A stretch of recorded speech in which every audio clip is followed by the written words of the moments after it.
나눠보겠습니다. 사단의 비인격화 전략과 종교사. 사단의 전략. 사단은 인간과 인격적 관계를 맺을 수 없기 때문에 비인격적 관계를 제시함으로써 사람이 하나님과의 인격적 관계를 맺지 못하도록 방해한다. 하나님을 비인격화시키는 것이 자연주의와 율법주의고 인간을 비인격화시키는 것이 신비주의이다. C.S. 루이스의 저서 스크루테이프 편지에서 악마 스크루테이프는 그의 조카 악마 워무드에게 이렇게 가르친다. 물질주의적 마법사. 이러한 사람은 영의 존재도 부인하면서 힘이라고 막연히 불리는 것을 단순히 사용하는 데서 더 나아가 진실로 숭배하는 사람인데 이들이 바로 우리의 완벽한 작품이다. 루이스처럼 사단이라면 어떻게 할까라고 생각해보는 것은 매우 중요한 일이다.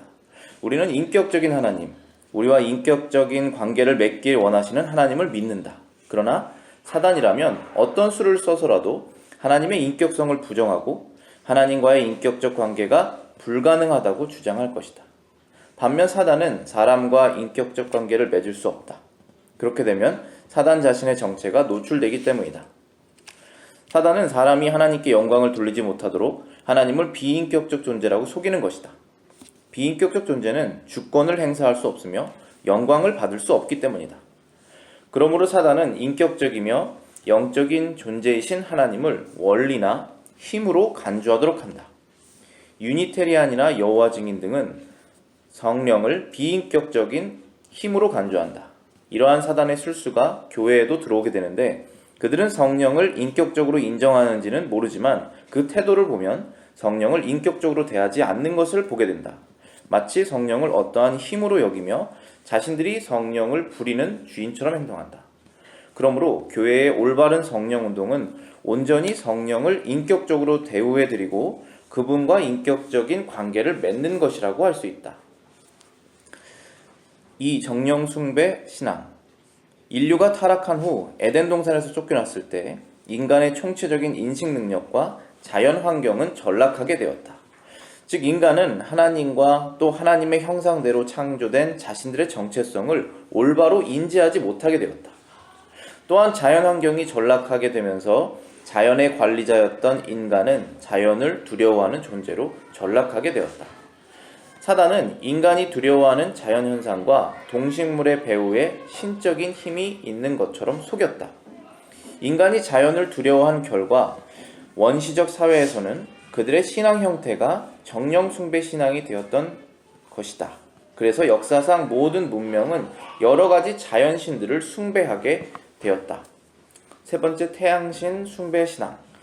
인간은 타락했음에도 불구하고 궁극적으로 절대자이신 한 분의 신을 바라는 경향이 그대로 남아있었다. 이것을 알던 사단은 두 번째 전략으로 여러 가지의 자연신들 위에 최고의 신을 사람들에게 제시하였다. 태양신이야말로 가장 적절한 최고의 신이었다. 모든 자연현상 중에서 태양의 중요성에 비길 만한 것이 없었기 때문이다. 그래서 전 세계적으로 모든 문화권에서 최고의 신은 태양신의 모습으로 나타났다. 사단은 하나님이 마땅히 받으셔야 될 영광을 태양에게 돌리게 한 것이다.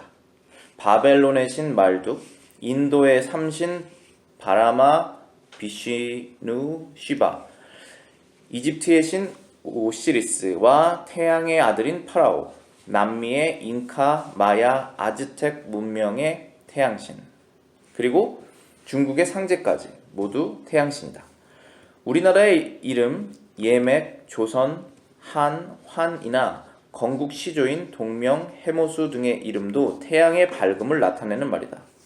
일본의 왕은 태양의 여신 아마테라스의 아들로 간주되기 때문에 천왕이라고 불린다. 이렇게 수많은 문명과 세계관들이 태양신 숭배에 그 뿌리를 두고 있었는데도 불구하고 오직 성경만이 태양신 숭배를 반대한다는 것은 의미심장한 사실이다. 이스라엘의 하나님이 진짜 신이기 때문인 것이다. 신명기 4장 19절입니다. 또 두렵건대 내가 하늘을 향하여 눈을 들어 1월 성신 하늘 위의 군중 곧 너희 하나님 여호와께서 천하 만민을 위하여 분정하신 것을 보고 미혹하여 그것에 경배하며 섬길까 하노라. 에스겔 6장 6절부터 7절 말씀입니다. 내가 너희 거하는 모든 성읍으로 사막이 되며 산당으로 황무하게 하리니 이는 너희 제단이 깨어지고 황폐하며 너희 우상들이 깨어져 없어지며 너희 태양상들이 찍히며 너희 만든 것이 다 패하며 또 너희 중에서 살육을 당하여 엎드러지게 하여 너희로 나를 여호와인 줄 알게 하려 함이라. 에덴 동산의 위치가 오늘날 중근동이라면 아담과 하와가 에덴에서 쫓겨난 후 노아의 자손들도 중근동 지역에서 퍼졌을 것이다. 노아의 홍수 후 인류의 첫 문명은 바벨론에서 발생한다. 사단은 인류의 문명 초기부터 집요하게 사람이 하나님을 반역하도록 역사하였다. 그리고 인류는 그곳에서 하나님의 자리에 오르려고 바벨탑을 짓다가 여러 언어로 혼잡하게 되어 흩어졌다. 그러므로 첫 인류의 문명인 바벨론의 태양신 숭배 사상은 모든 언어와 문화와 민족과 지역으로 널리 퍼지게 되었다. 이에 성경은 바벨론이 사단과 우상을 상징하는 것으로 말씀한다. 요한계시록 17장 5절입니다. 그 이마에 이름이 기록되었으니 비밀이라 큰 바벨론이라 땅의 음녀들과 가증한 것들의 엄이라 하였더라. 베드로전서 5장 13절입니다. 함께 택하심을 받은 바벨론에 있는 교회가 너희에게 문안하고 내 아들 마가도 그리 하느니라. 요한계시록 14장 8절입니다. 또 다른 천사 곧 둘째가 그 뒤를 따라 말하되 무너졌도다 큰 성 바벨론이요 모든 나라를 그 음행으로 인하여 진노의 포도주로 먹이던 자로다 하더라. 다니엘 2장 44절입니다.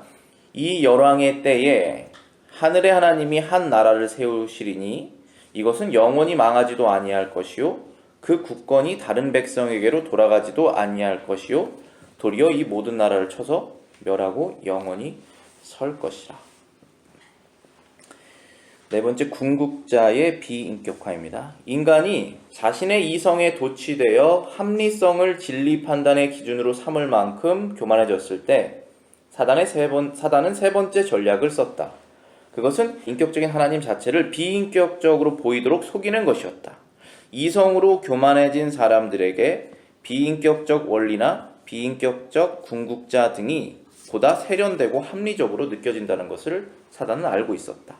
동양에서는 중국의 이, 천리, 도, 태극 등의 원리, 불교의 법신불이라는 비인격적 궁극자를 만들었다. 서양에서는 계몽주의 이후에 이신론이 발생한다. 이신론은 신이 자연과 법칙을 창조했지만 그 후로 관여하지 않고 자동으로 움직이도록 한다는 이론이다. 그러나 사람은 이신론의 신과는 인격적인 관계를 맺을 수 없다. 사단의 전략을 생각해보는 것은 의미 있는 일인 것 같아요.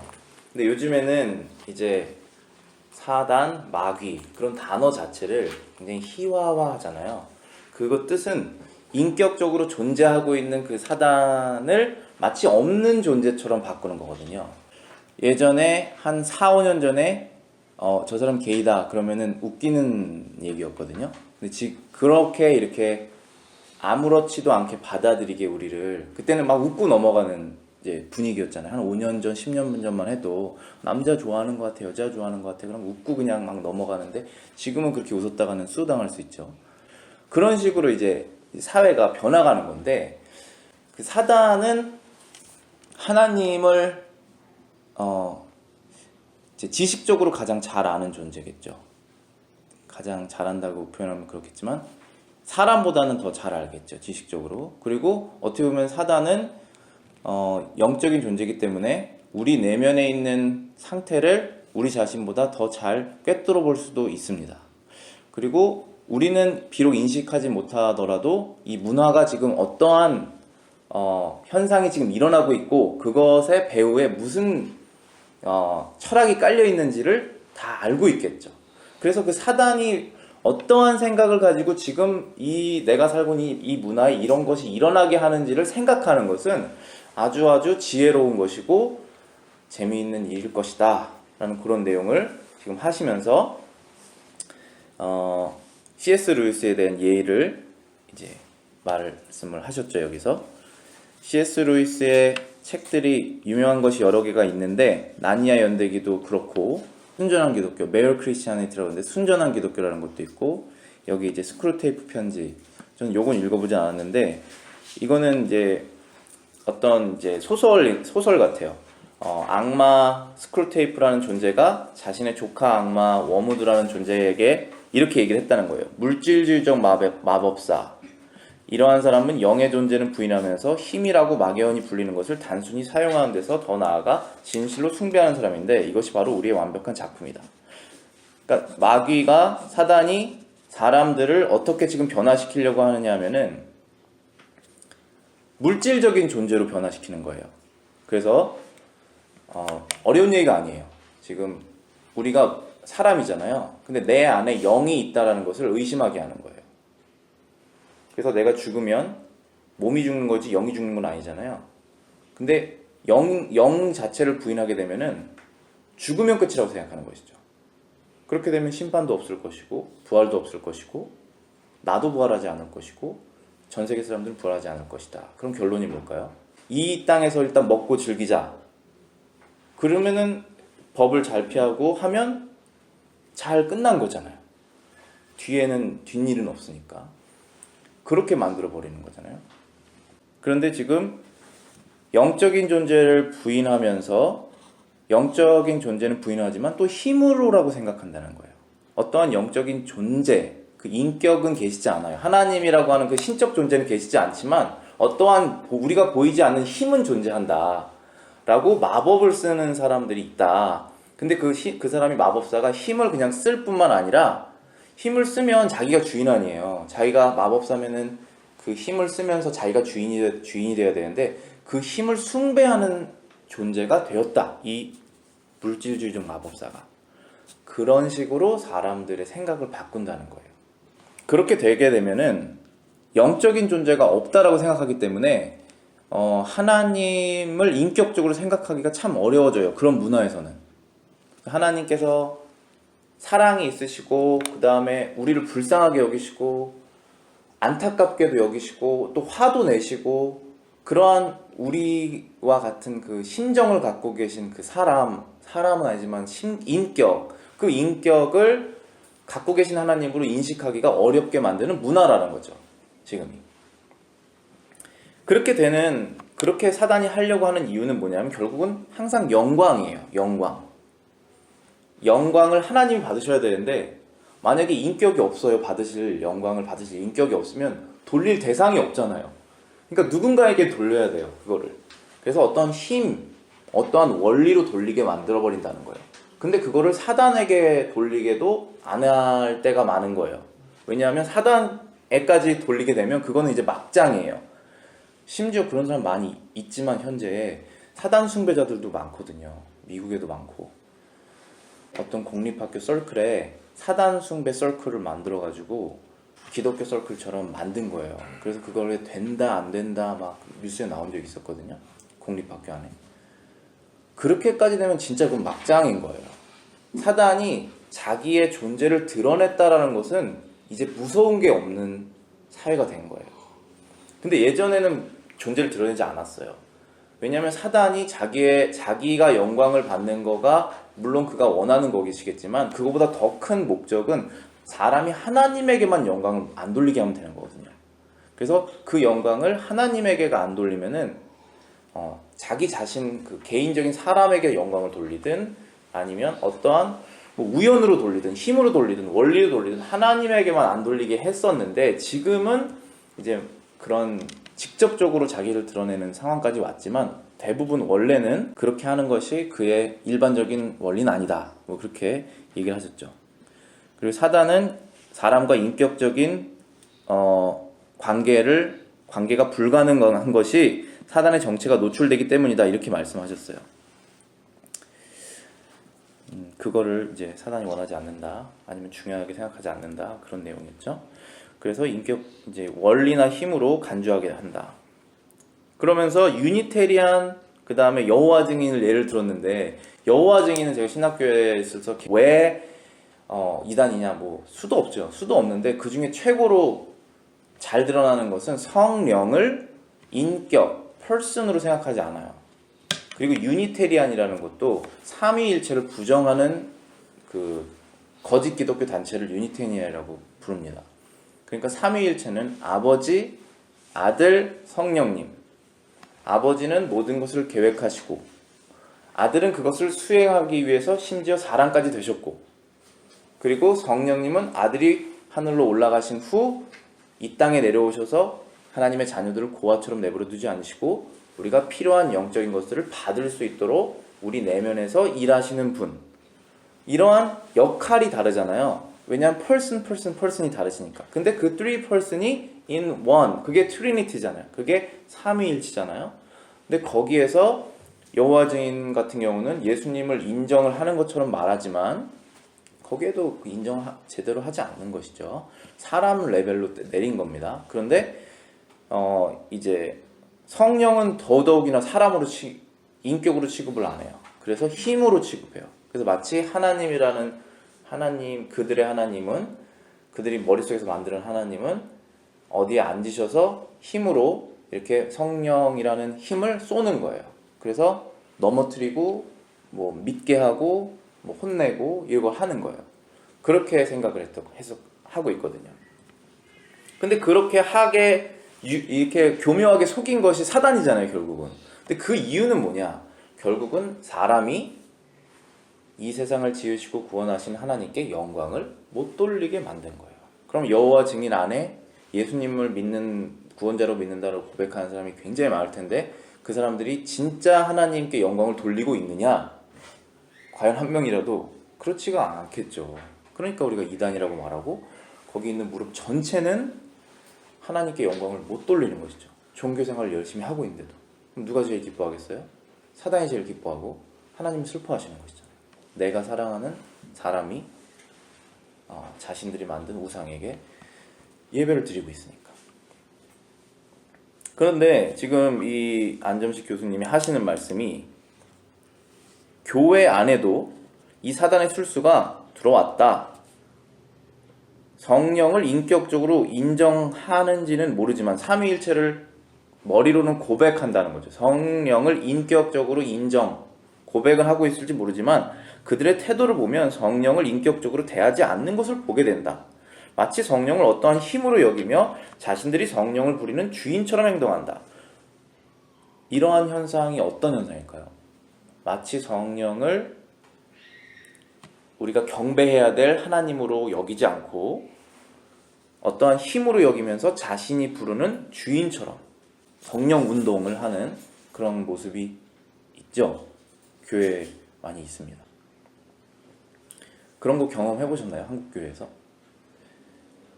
저는 이제 한국에서 감리교를 다녔었는데 그런 거를 어렸을 때는 많이 경험해 봤던 것 같아요. 그리고 지금 생각해 보면은 내가 추구했었던 신앙도 일부분 거기 있었다. 그런 생각이 많이 들어요.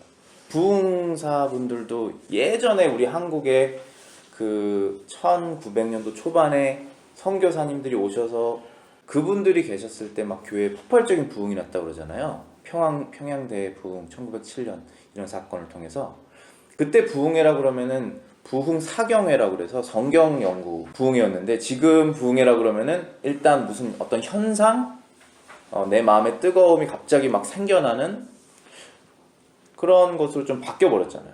그래서 그게 성령을 인격적인 성령님을 좀 내려버리는 것이죠. 힘으로. 그렇게 되는 것입니다. 근데 성령님은 확실히 우리가 성경을 배우고 마음속에서 그거를 묵상하고 그거를 기도하며 우리 안에서 일하시는 분이시거든요. 그러니까 우리가 성령을 부릴 수 없죠. 우리는 하나님을 부릴 수 없습니다. 만약에 여러분이 하나님을 부리는, 쓸 때 쓰고 버릴 때 버리는 막 그런 정말 천박하게 표현해서 그런 생각으로 갖고 계신다면 그건 여러분들이 머릿속에서 만들어내신 우상인 거예요. 그거를 계속 갖고 계시는 것이죠. 그래서 교회의 올바른 성령 운동은 온전히 성령을 인격적으로 대우해드리고 그분과 인격적인 관계를 맺는 것이라고 할 수 있다. 교회의 성령 운동이 지금 정말 필요합니다.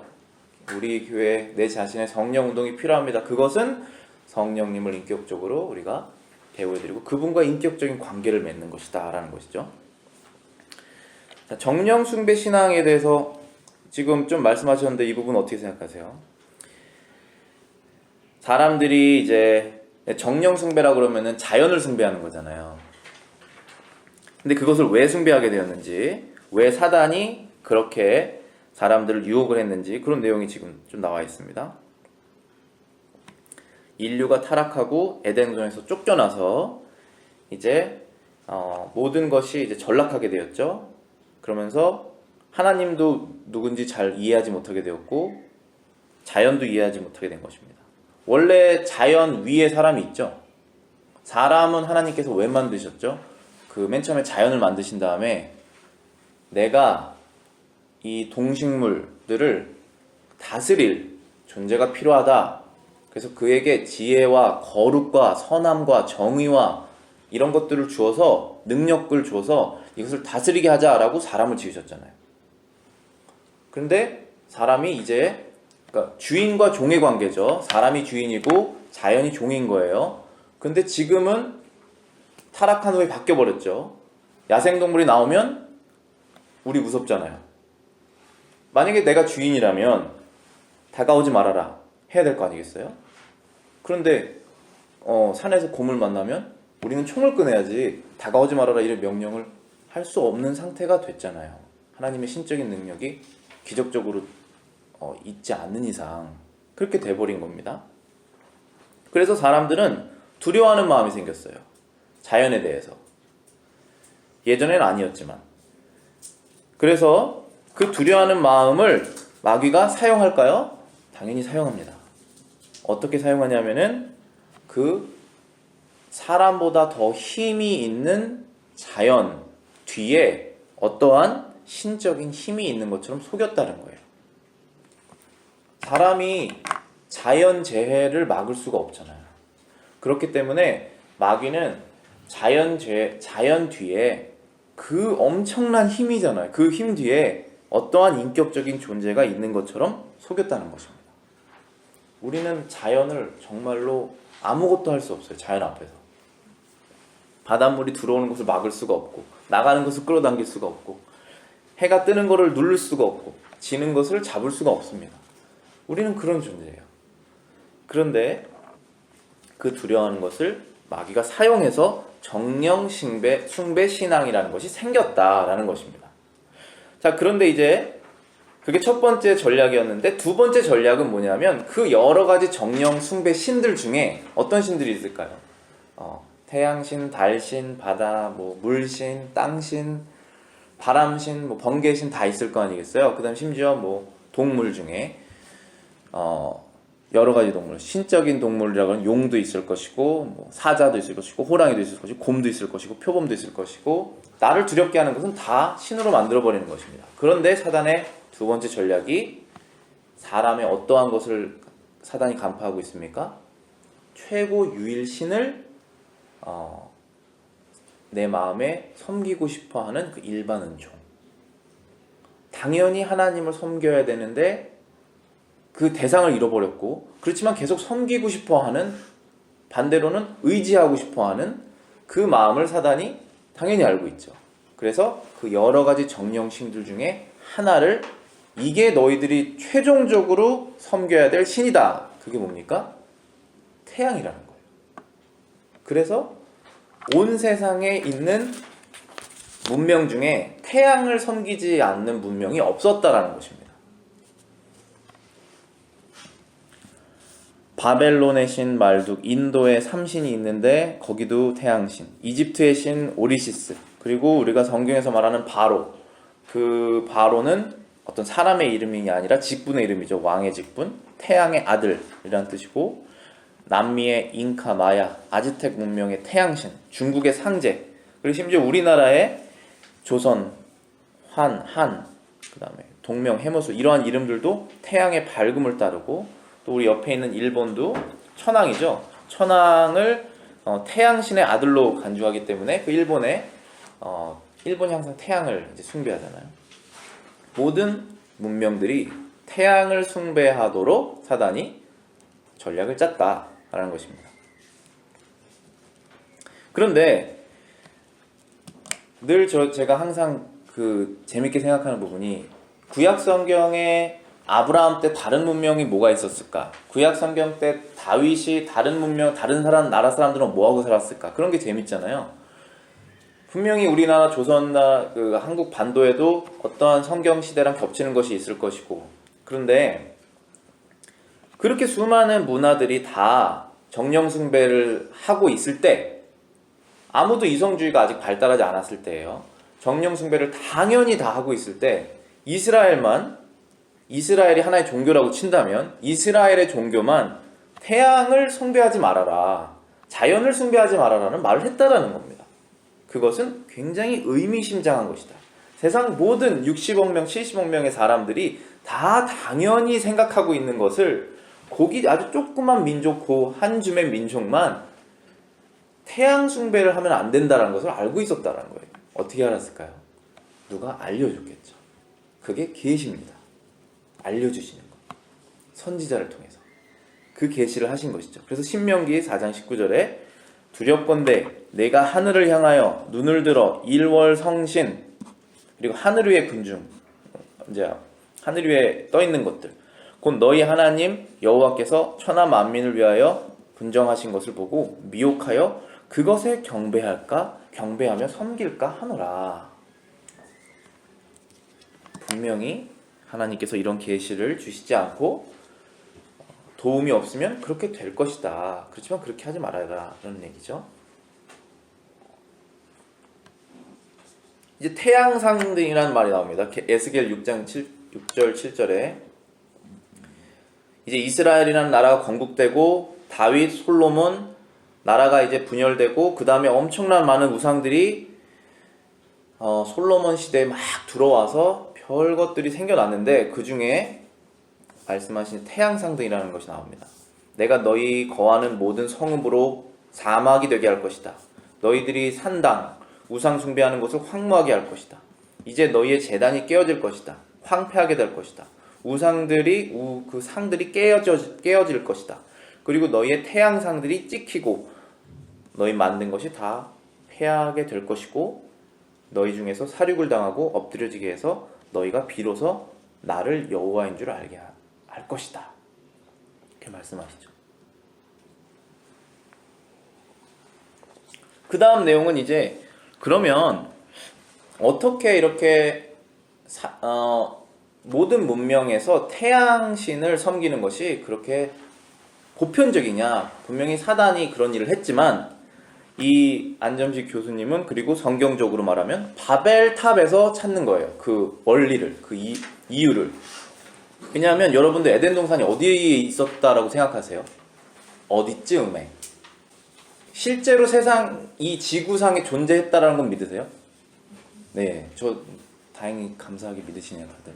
대부분 성경학자들은 노아 홍수 때 완전히 없어졌다고 생각하거든요. 그 전까지는 들어가지 못하도록 어떠한 실제적인 하나님의 영적인 방어가 있을 것이라고 생각하고, 못 들어가게 하신 이유는 제가 죄인인 상태에서 생명나무를 먹으면 죄 지으면서 계속 영생을 해야 되는 거니까 그거 하나님이 막으시는 거거든요. 그 상태 정말 싫지 않으세요? 여러분 이 상태로 물론 성령의 은혜를 받지만 계속 죄싸움을 하면서 영원히 살고 싶진 않으시죠? 그거 막으신 것입니다. 그런데 그 위치가 창세기에 보면은 에덴 동산에 4개의 강이 나와요. 근데 거기에 유브라테스 강이라는 강도 있어요. 유브라테스 강이라는 것은 제가 기억하는 이유가 현재도 존재하고 있고 이름이 바뀌지 않았기 때문에 그런 것입니다. 성경에 나오는 이름 중에 그 지명 이름이 지금까지 바뀌지 않는 지명이 굉장히 많아요. 특히 이스라엘에. 그런데 그렇게 감안한다면 에덴 동산은 여기서 말한 대로 중동, 중근동 지역에 있었을 것이다. 그리고 쫓겨났으면 멀리 못 갔을 거 아니겠어요. 걸어서 나갔으니까 그 주변에 있었을 것이다. 그러면 인류가 첫 번째 문명을 만들었어야 될 거 아니겠습니까? 집도 짓고 어떤 일들을 하면서 그 문명이 바벨론에서 생겨났다는 것입니다. 그 문명, 문화라고 그러면은 영어로는 culture라고 그러잖아요.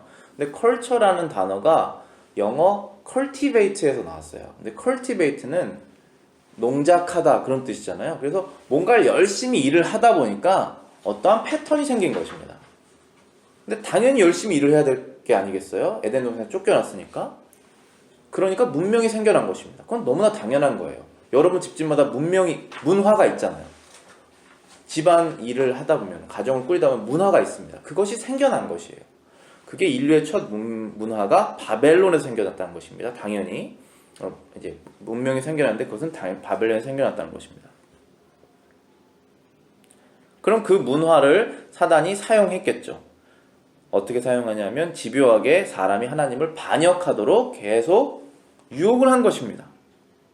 그래서 결국은 그 첫 번째 문명인 바벨이라는 장소에서 탑을 지었잖아요. 그게 바로 바벨탑이 되는 것이죠. 그리고 바벨탑 때문에 언어가 혼잡하게 돼버렸습니다. 그래서 인류의 첫 문명인 바벨론의 태양신 숭배 사상이 모든 언어와 민족과 문화와 지역으로 자연스럽게 퍼져나갔다라는 것이죠.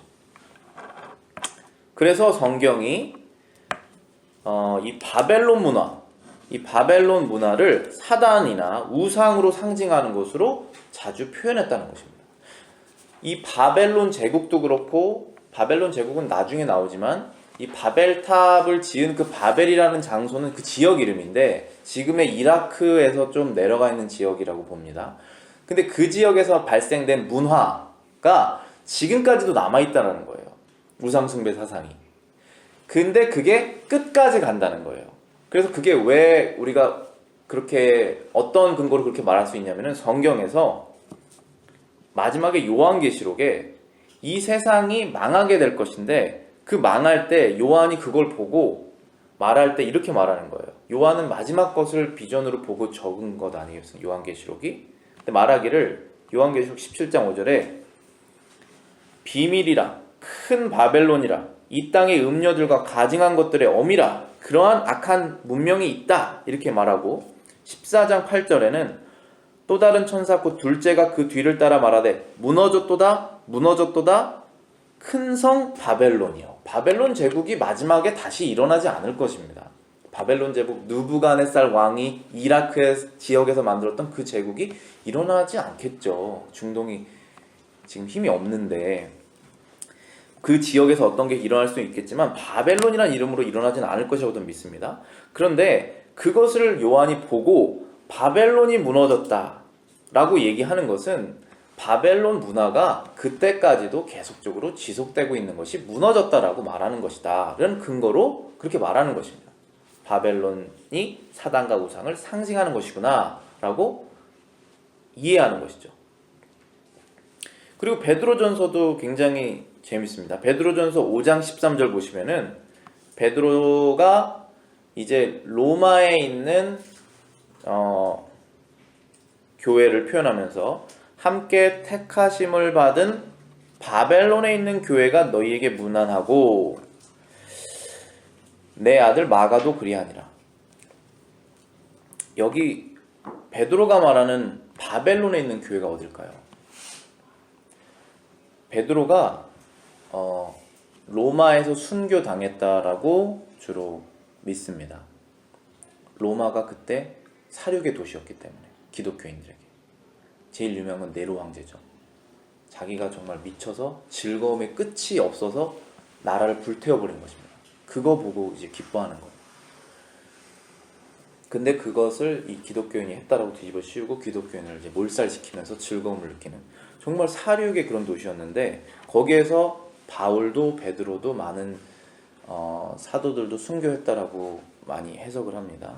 그게 믿습니다. 근데 지금 그렇게 생각한다면 베드로가 지금 로마에 있는 거예요. 그러면서 이제 자신과 같은 유대인들 중에 예수님을 믿는 사람들에게 편지를 쓰잖아요. 베드로 전서 후서. 그러면서 함께 택하심을 받은 누구에게? 하나님 아버지에게. 뭐를 위해서? 구원을 위해서. 택하심을 받은 바벨론에 있는 교회가 누구예요? 교인들이잖아요. 예수님 믿는 사람들. 근데 어디에 있다고요? 바벨론. 그게 어디입니까? 로마. 로마는 뭐예요? 그 세상의 제국의 중심. 세상의 중심. 어떤 것이 있을까요? 여러 가지 문화, 사상. 뭐를 하는 문화일까요? 하나님 위의 것을 높이는 문화의 정점인 도시에 내가 있다. 그게 로마고 그것이 비유적으로 말하면 바벨론이다. 이렇게 말하는 것입니다. 그래서 인류가 에덴 동산에서 쫓겨나서 처음으로 만들어진 그 문화가 바벨이라고 칭해진다면 그 문화는 영원히 아니라 세상 마지막까지 지속될 것이다. 그리고 우리는 그것을 바벨이라고 말해도 무관하다. 왜냐면 그때부터 나온 것이고 해 아래 새 것은 없기 때문에 계속 리사이클해서 새로운 고상한 포장지로 바뀌었을 뿐 결국 그거니까 그런 것입니다. 여러분들 다니엘 이제 기억하시죠? 다니엘서는 정말 어려운 책이에요. 그런데 너무나 재밌는 책이에요. 아이들이 제일 많이 하는 책이기도 하고 그렇잖아요. 다니엘서 2장 44절에 이렇게 있습니다. 이 열왕의 때에 하늘의 하나님이 한 나라를 세우시리니 이것은 영원히 망하지도 아니할 것이요 그 국권이 다른 백성에게로 돌아가지도 아니할 것이요 도리어 이 모든 나라를 쳐서 멸하고 영원히 설 것이라. 자, 지금 이 말을 누가 했냐면 다니엘이 했어요. 다니엘이 누구에게 했냐면 느부갓네살 왕에게 했습니다.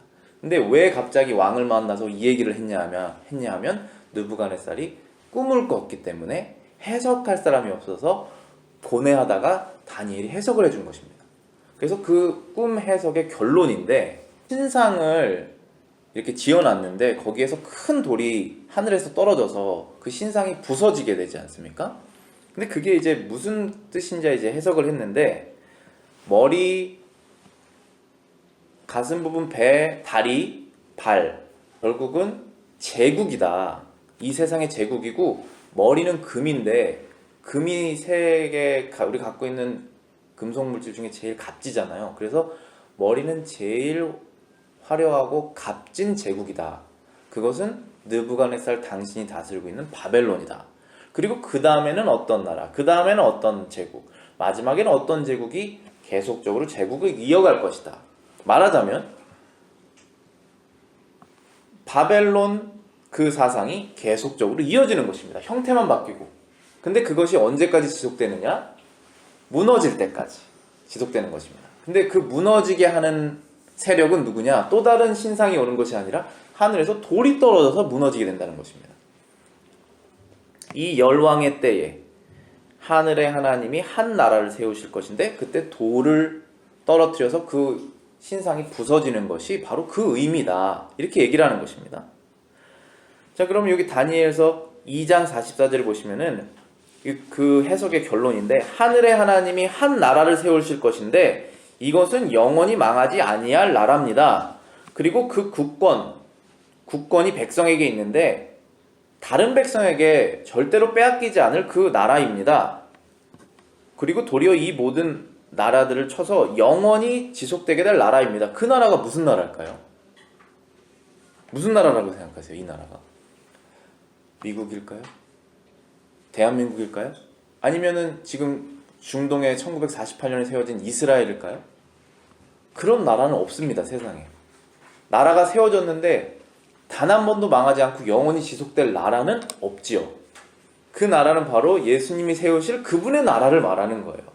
그 나라가 생기기 전까지 그 신상들의 제국들이 지속될 것이다. 하지만 마지막에는 하나님이 이 나라를 세우실 것이다. 그 나라는 영원히 지속될 것이다. 그 나라의 국민만 되면 절대로 망하지 않는 나라에 살게 될 것이다 라고 말한 것입니다. 그런데 그 나라를 이루실 것이 무엇이냐면 하늘에 뜨인 돌이다. 반석이다. 그게 누구시죠? 하늘에서 내려오시는 예수님께서 이 세상의 문명을 다 타파하실 것이다 라는 것입니다. 다니엘이 그 해석을 한 거예요. 바벨론이라는 그 사상과 문화가 항상 성경에는 사단과 우상과 마지막에 예수님이 부수실 그 제국으로 표현되고 있다라는 것입니다. 자, 여기까지고 마지막에 보면 이제 궁극자의 비인격화는 그 사람들이 이제 정령 숭배 사상으로 어떠한 신을 숭배했던 사람들이 이제는 신을 숭배하지 않는 사회가 되어버렸습니다. 지금이 어떤 시대입니까? 포스트 모더니즘이라고 그러죠. 그것은 진리가 없다는 것입니다. 그런데 그러한 세상에서는 어떠한 것을 하게 되냐면은 어떠한 신적인 존재가 이제는 아예 없다라고 말하는 사단의 세 번째 전략을 한다는 것입니다. 그래서 이제는 어떤 것을 하냐, 뭐 지금 하는 게 아니라 꽤 예전부터 해왔었는데, 예전에 동양 중국에서 상제라는 천상에 있는 태양신을 섬겼다면 지금은 중국은 그 신을 섬기지 않죠. 지금은 물질주의 사상이기 때문에 섬기지 않습니다. 영적인 것을. 대신에 뭐라고 말하냐면 원리를 섬깁니다. 이, 천리, 도, 태극, 아니면 지금은 어떠한 사상, 그것을 섬기게 합니다. 그래서 사람들이 신적인 존재를 섬기지 않는 그런 이성주의, 그 교만이 지금 차 있는 상태이기 때문에 사단은 그것을 알아서 신적인 존재는 없다라고 말을 하게 이제 속인다는 것이죠, 우리를. 그리고 서양에서는 어떤 것을 하냐면 이신론이라는 것을 만들게 되었는데, 이신론이라는 것은 하나님께서 자연을 창조하신 다음에 자연에게 아무것도 안 하신다는 뜻입니다. 말하자면 자동으로 움직이고 있다는 뜻이에요. 자, 여러분들 한번 생각해 보세요. 여러분들이 지금 예수님 믿으시고 성경 믿으시는 분들이시지만 이신론적 사상이 머릿속에 있을 수가 있어요. 그 학교에서 배우기 때문에. 제가 예를 들어 볼게요. 하나님께서 성경에 말하면은 모든 것을 명령을 하시잖아요. 그러면 아침에 해가 뜨고 아침에 해가 지는 것을 명령으로 하실까요? 아니면은 어떤 프로그램을 정해주셔서 딱 프로그램을 하셔서 관여를 하지 않으실까요? 명령을 하시는 거예요. 근데 이신론적 사상은 관여하지 않는다는 거예요. 하나님께서는 자신의 뜻대로 하나하나 다 명령하시는 거예요. 근데 우리 생각으로는 그 이해가 안 되잖아요. 우리는 능력이 제한되어 있고 하나만 집중할 수 있고 하니까. 근데 하나님께서는 무한하신 능력으로, 무한하신 시선으로 그것을 다 명령으로, 자신의 인격적인 마음으로 다 명령을 하시는 거예요, 이 자연을. 그러니까 자연재해도 명령에 의해서 나오는 것이지 자동으로 뭐가 일어나서 무슨 프로그램에 에러가 생겨서 나오는 게 아니라는 것입니다. 그게 이신론적 사상이에요. 분명히 거기엔 하나님의 명령과 뜻과 지혜와 목적이 있습니다. 그거를 해석하는 게 어려울 뿐이지 있다는 것은 확실해요. 그래서 잘못 해석하면 그것도 또 이상하게 되지만 그것이 있다는 건 확신합니다. 그러니까 그렇게 사단이 지금 이렇게 하는 이유는 인격적인 관계를 맺을 수 없게 한다는 거예요. 예를 들어서 한국에 홍수가 났다. 지금 캘리포니아의 서울 4배의 그 크기의 산불이 났습니다. 지금도 잡히지가 않아요. 자, 그러면은 이신론적 사상은 뭐냐면은 자연적인 현상으로 어떻게 하다 보니까 그게 우연적으로 났다라는 거예요. 그런데 성경적인 사상으로 보면은 하나님께서 특별한 목적을 가지고 선하신 목적을 가지시고 어떠한 이유를 가지시고 그것을 하고 계시는 중이신 거예요. 근데 우리가 그게 해석이 어려울 뿐이지 잘못 해석하면 하나님의 영광이 가려지잖아요. 그것도 조심해야 되지만 하나님께서 하고 계시다는 것은 변함이 없는 거예요. 에덴 동산 때나 노아 때나 지금 2020년이나 똑같습니다. 근데 여러분의 생각을 바꾸려고 하는 거예요.